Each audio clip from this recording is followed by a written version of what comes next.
kanina, guest sa isang kapihan forum itong si Senator Joel Villanueva at may binanggit siyang date na baka daw yung trial, yung court, mangyari ang tinitingnan nilang date ay August 4 instead of July 29.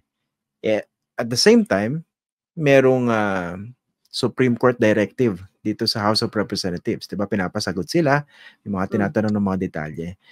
Ang agam-agam dito ng iba, baka naman patungo sa dismissal ng impeachment case sa Supreme Court. Tapos itong Senado, medyo ina-adjust na naman yung calendar nila. Dahil iniintay nila yung dismissal para sila mismo, hindi na sila mahirapang magdesisyon. Kasi pag sila mismo nag-dismiss, mababanatan sila. Ano po bang tingin dito ni Attorney Claire? Okay ngayon ko lang naisip yan na pwede. Kasi ang una kong inisip, dahil medyo may nakikita tayong paramdam ni VP Sara pag nagsasalita siya na kung, di ba meron siyang ganun, kung matutuloy yung impeachment, mukhang may nagbabadya na dismissal. I thought, iba kasi yung pananaw mo ngayon. Well, parang oo, tama, pwede, no? Ang naiisip ko kasi is, manguna silang mag-dismiss. Hindi ko lang baka mangunang mag-dismiss yung Senado para maging moot and academic yung Supreme Court. Kaso pwede rin baliktad Supreme Court ang mag-decide para mawala ng political cost yung dismissal on the part of the senators, hindi ba?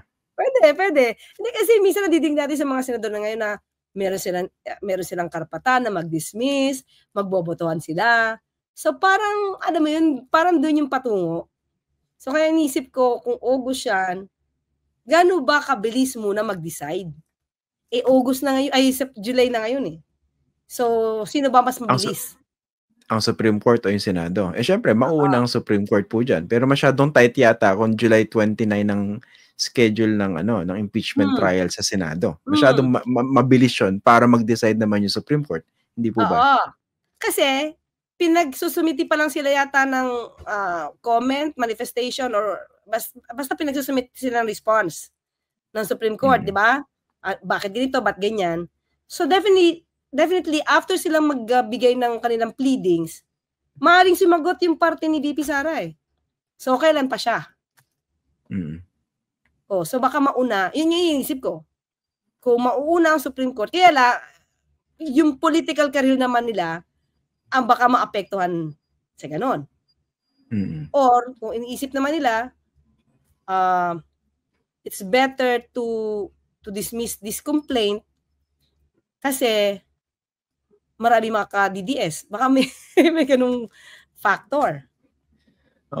Ito pala, may latest SWS survey showing na majority ng mga Pilipino, they would want the Vice President to respond to the allegations, diba? To the impeachment case. Yung articles of impeachment. Yeah. SWS, di ba, Christian? SWS, oo. Okay. Paano ba dapat maging pagtingin dito ng mga magde-decide? Oo. Actually, di ba, nung nakaraan, tinanong kasi sa akin to Pag in-analyze mo kasi, di ba, parang 42% disagree doon sa impeachment complaint. Di ba? Tapos sabi ko, nung May, parang 88% yata at that time, they want VP Sara to face the impeachment trial. So parang magkaiba yung tanong, pero parang kino-correlate ng ibang taga-media na pareho siya.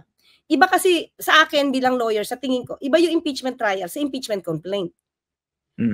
Marami may gusto na harapin yung impeachment trial, pero baka 42% ayaw nung impeachment complaint kasi nagkagulo-gulo. Alam mo yon, baka may technicality na issue dyan, kaya ayaw nila. Pero it doesn't mean na ayaw nila ng trial. Ayaw nila siguro ng complaint mismo, but it doesn't mean ayaw nila ng trial. So ngayon, lumalabas, 60 ano? 66. So 66, majority pa rin ang may gusto na harapin ni VP Sara yung impeachment trial.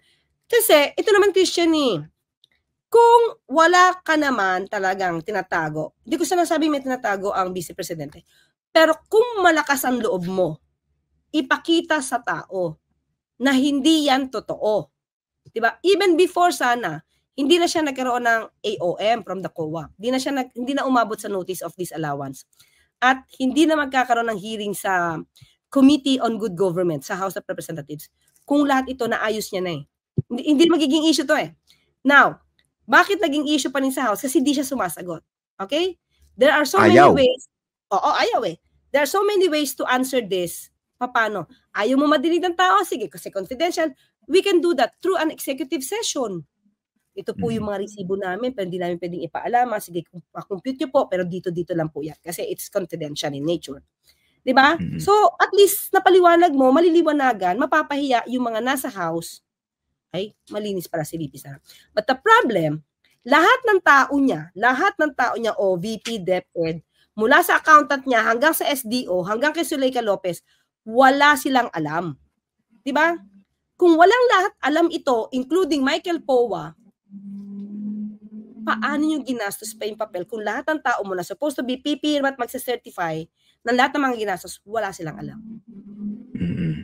Diba? Tapos grabe pa itong mga kongresista, no? Dinetain pa yung si Zuleika Lopez. Diba? Kaya nagwala yung vice presidente, grabe sila, no? Talagang walang puso itong mga kongresista na ito, no? Oo, talaga dapat hindi. Nag-meltdown tuloy si VP Sara. Dapat hindi yun nakita ng tao. Sumabog tuloy, kayo talaga, no? Natakot tuloy si di ba? Sino? Napagbantaan yung presidente. Di ba? Yun eh. Mali talaga yung napagbantaan tuloy yung presidente, nadamay, nananahimik.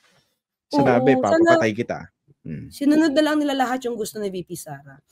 Di ba? Well, anyway, Christian, natatandaan mo ba to? Gusto ko lang to i-remind, baka kasi i-remind ko to, pero yung mga ka-clear up, kabisado na to. Ano yan? Hindi ko rin alam kung nabanggit ko na to sa Christian. Do you remember kung ano yung admission ni Attorney Michael Powa sa House? About the 15 million? Hindi ko maalala. Ano yun? Okay, maganda to. Kasi sabi ko, kahit hindi na nga i-prove nung iba yan, meron ng proof do sa 15 million na ginastos ito ng walang resibo. Okay? 15 million ano to? Part ng confidential funds? Okay. Ng DepEd? Ng DepEd. Okay? Kasi, may 15 million na, kumbaga, tinapik ang DepEd. Oy, paliwanag yun, itong 15 million na to. So, ng COA, DepEd ang pinag-usapan natin. Now, pinag-explain sila ano itong 15 million. And since walang makuhang resibo si Attorney Michael Powa, hindi siya dumiretso kay SDO, hindi siya dumiretso kay VP Sara, hindi siya dumiretso kay Nolasco. Sa DepEd, Nolasco yan, yung security na Nolasco. Dumiretso siya, I forgot the name, basta isang staff, na dati na ring staff ni VP Sara, TMA yata to, sa Davao. Humingi siya dito ng paraan para mapagtakpan yung 15 million. So, ang ginawa nitong taong to, kinausap yung kanyang mga mista, 4 yata na colonel, na bisita at guest din doon sa House of Representatives at inamin ng mga taga-AFP na yung youth summit na yon ay hindi gastos ng DepEd. Hindi gastos sila yung ginamit to justify the expense. Yes. Pinamasak butas lang doon sa 15 million na wala naman palang resibo. And then, it was Attorney Michael Powa. And it was Attorney Michael Powa who admitted that. Inadmit niya na yan.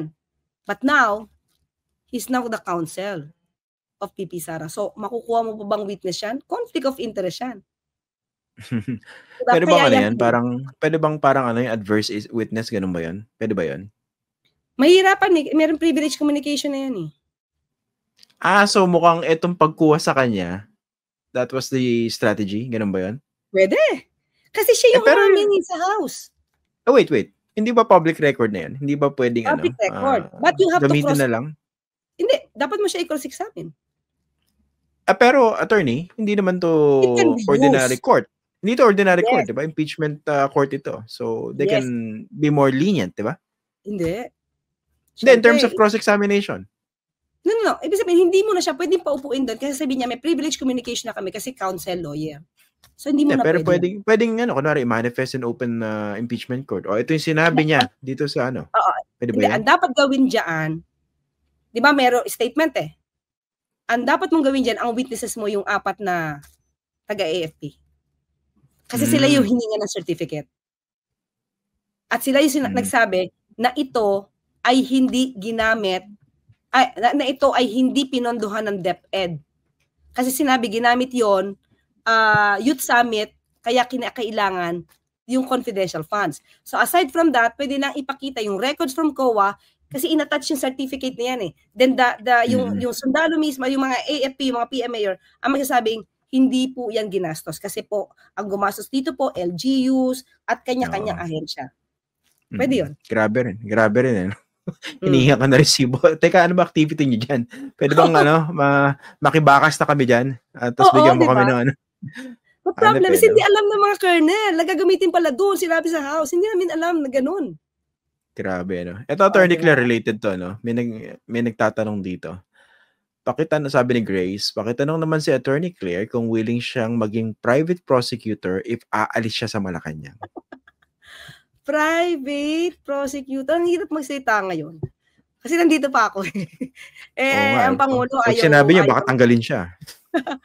Hindi, ayaw kasi ng Pangulo na sa kanya maipahid ito. Alam mo yun? So, ito isipin natin to. Di ba ang House gustong-gusto?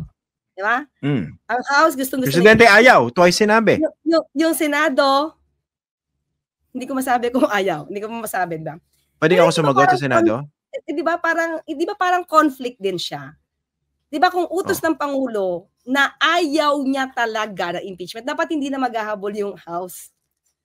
Kung yun talaga yung gusto niya.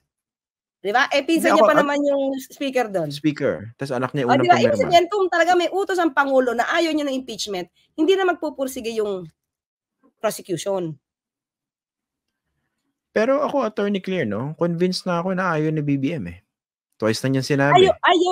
Ayaw niya siguro na sa kanya ipahid yan. Pero ang sabi niya naman kasi, every now and then, nasa Senado na yan, pero dapat masunod kung ano yung nasa proseso. So, it's up to the Senate kung susunod ba sila sa proseso. Mukha ba nasusunod yung proseso? Kasi obviously naman, dinidribble ng Senado. Tapos obviously, binabalahura yung sariling proseso nila. So, following the President's framework, mukha bang yun na nangyayari? O nagkakagaguhan? Hindi, tingin ko lang kasi meron talaga na, umami na kayo, talo na kayo. May mga ganun kasi mga senador eh. So, hindi naman hawak ni Pangulo yun. Ito, pwede ba natin? Aminin nyo na, talo na kayo sa bilang. So, wala pang ano yun ha, di pa nagko-convene yun ha.